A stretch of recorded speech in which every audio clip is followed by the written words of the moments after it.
IIP, 저는 어떻게 운영하고 있을까요? 안녕하세요, 흑잡스입니다.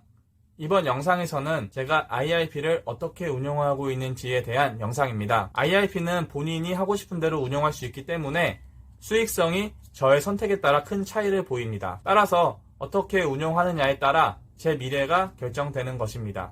연금을 얼마나 더 받을지는 지금의 제가 어떤 선택을 하느냐에 따라 달라지는 것이지요. 즉, 삶의 질이 많이 달라질 겁니다. 그래서 잘해야 합니다. IIP는 앞선 영상에서도 말씀드렸다시피 주식형에 100%를 넣을 수가 없고 70%까지 넣을 수 있습니다. 주식형으로 100%를 넣을 수 없다는 단점이 있습니다. 그렇기 때문에 운용하는 방법도 잘 정해야 한다고 생각합니다. 잘못하면 제 미래도 나락으로 떨어질 수 있습니다. 먼저 제가 사용하는 증권사를 소개해 드리도록 하겠습니다. IIP는 초장기로 운영을 해야 되기 때문에 IIP 운영 계좌 수수료가 낮은 곳을 잘 골라야 합니다. 대부분 증권사가 그 수수료가 낮더라고요. 운영 수수료가 높다면 장기적으로 매년 손해를 볼 수도 있습니다. 따라서 최대한 저렴한 곳을 찾아야 합니다.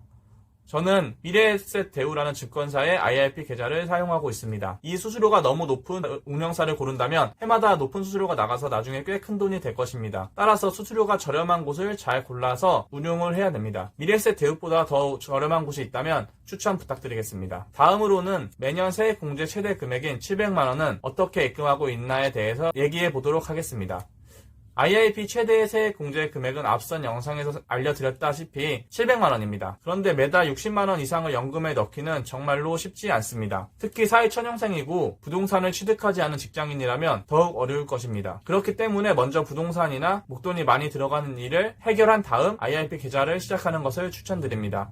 나중에 해지할 일이 생기면 정말로 큰 피해를 볼 수 있고 피곤해집니다.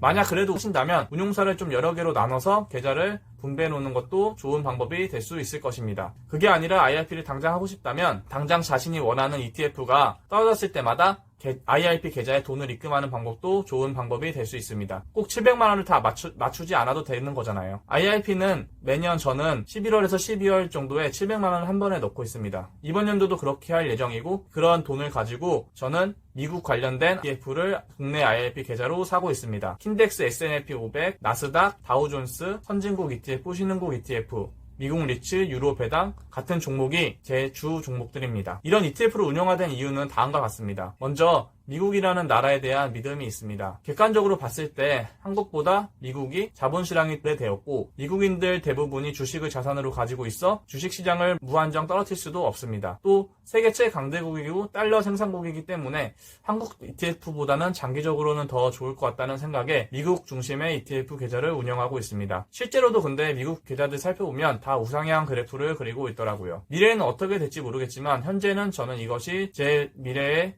계좌를 지키는 최고의 방법이라고 생각을 하고 있습니다. 다음으로는 선진국 ETF와 신흥국도 상당수 포함시켰는데요. 그건 한국 시장은 상대적으로 저는 정체기에 접어들었고 그런 신흥국들이나 선진국들은 좀 더 안전하거나 좀 더 공격적인 목표를 삼아서 투자를 할 수 있기 때문에 제 자금을 넣어두었습니다. 또 유럽은 지금 코로나로 인해서 시장이 아작났잖아요. 그런데 이 문제가 해결된다면 다시 예전의 상태로 돌아갈 것이라는 생각에 유럽도 조금씩 돈을 투입해서 매수하고 있습니다. 사실 국내 본진 계좌에 한국 주식을 하나는 가지고 있기 때문에 IIP 계좌는 해지용으로 미국 및 신흥국, 유럽에 투자하고 있는 것도 맞는 얘기입니다.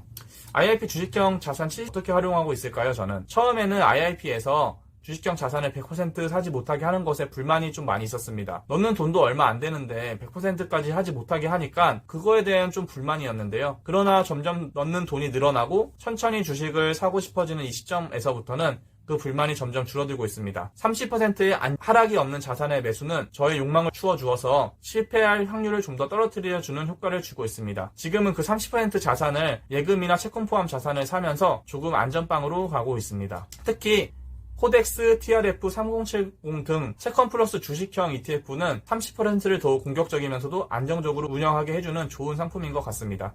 이런 상품은 제 계좌 100%까지 다 살 수 있기 때문에 70% 한도가 다 채워졌을 경우에 유용하게 활용할 수 있습니다.